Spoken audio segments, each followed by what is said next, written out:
வாரினால் அடித்தார்கள். முதுகுனா முதுகு பின்னால முழுக்க கீழே தொட வரைக்கும் அடிச்சாங்க. அவரை வாரினால் அடிச்சாங்க. நான் ஸ்கூல்ல வாங்கின அடி பெருசுன்னு யோசித்தேன். நான் ஸ்கூல்ல வாங்குற அடி பெருசுன்னு யோசித்து இப்போ அந்த அடியெல்லாம் நிறுத்திட்டாங்க பாருங்க. இப்போ யாரும் அடிக்கிறது இல்லை ஸ்கூல்லலாம். இயேசு வாங்கின அடி இதெல்லாம் ஒன்றும் கிடையாது. இயேசு வாங்கின அடி தெரியுமா உங்களுக்கு? வாரினால் அடிச்சாங்க அவரை. வாரினால் அடிக்கிறதுனா எப்படி? சும்மா அடிக்கிறதுனால வர வழி இல்லை. அந்த வார் அந்த விப்பில் அந்த வாரில் அந்த கூர்மையான பொருட்கள்லாம் போட்டிருப்பாங்க. அதனுடைய நோக்கம் என்னன்னா, அடிக்கும்போது வெறும் வழி வரணும் மட்டும் கிடையாது, அது சதையே கிழிச்சிட்டு வரணும். ஒவ்வொரு அடியும் சதைக்குள்ள போய் கிழிக்கணும். அதை அந்த ஒரு நோக்கத்தோடு அதை செஞ்சு இயேசு அடிக்கிறாங்க.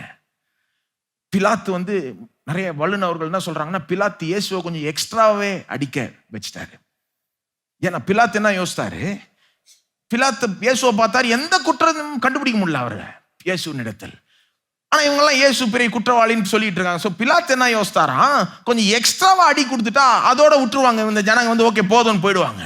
ஆனால் இயேசுக்கு எக்ஸ்ட்ராவா அடிக்க வச்சிட்டாரு. என்ன மாதிரி அடி வாங்கியிருப்பார்னு யோசித்து பாருங்க. அந்த அடி வாங்குறதுக்குள்ள முதுகே முழு பேக் சைடே உழுத நிலத்தை போல ஆகிட்டு இருக்கும். ஆங்கிலத்தில் சொல்ல போனா ரிப்பன்ஸ் ஆஃப் ஃபிளஷ் ஹேங்கிங். கண்ணால் பார்க்கக்கூடிய காட்சி கிடையாது இது. இத்தனை பேர் வீட்டில் சிலுவை அழகா தொங்க போட்டிருக்கிறாங்க. ஆனா நான் சொல்றது சிலுவைக்கு போறதுக்கு முன்னாலேயே நடந்த பாடுகள். அப்புறம் சிலுவை கொண்டு போறாங்க, அவரை ஆணி அடிக்கிறாங்க கைகள்லையும் கால்கள்லையும். அங்க அப்படி தொங்க போடுறாங்க எல்லாம். அங்க நான் நினைக்கிறேன் சிலுவையில் தலையில இருந்து கால் வரைக்கும் ரத்தம் ஒழுது, வலியும் வேதனையும் இருக்குது உடம்பெல்லாம். அவருக்கும் மாம்சம் தானே இருந்தது, நமக்கு வலிக்குதுன்னா அவருக்கும் வலிக்கும்.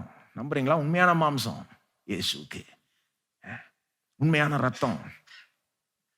அப்போ அவ்வளோ பாடுகளுக்கு அப்புறம் சிலுவையில் என்ன சொல்றாங்க, மூச்சு விடுறதே கஷ்டமா. ஏன்னா அந்த சரீரம் அப்படியே தொங்குதுல, ஒரு லேச ஒரு சின்ன ஒரு கால் படி மாதிரி வச்சிருக்காங்க. ஆனா அது பத்தாது, மூச்சு விடுறதுக்கு ஒவ்வொரு மூச்சுக்கும் அப்படி கொஞ்சம் சரீரத்தையே தூக்கினாதான் மூச்சு விட முடியும். மூச்சு விடுறதுக்கே கஷ்டப்பட்டிருப்பார் இயேசு. நான் பேசுறது வெறும் சரீர பாடுகளை மட்டும்தான் பேசுறேன் இது வரைக்கும். இயேசுவை பற்றி பேசுறேன், யாரோ பற்றி பேசல. யாரோ அடி வாங்குறாங்கன்னா அது வேற விஷயம். நான் இயேசுவை பற்றி பேசுகிறேன். ஒரு பாவம் கூட செய்யாத இயேசு. அது மட்டும் இல்ல, கடவுளாகிய இயேசு. அது மட்டும் இல்ல, அடி கொடுத்தான்ல, அவன் கையே உண்டாக்கின இயேசு. அவன் கையை உண்டாக்கினதே யாரு? இவர் தான்.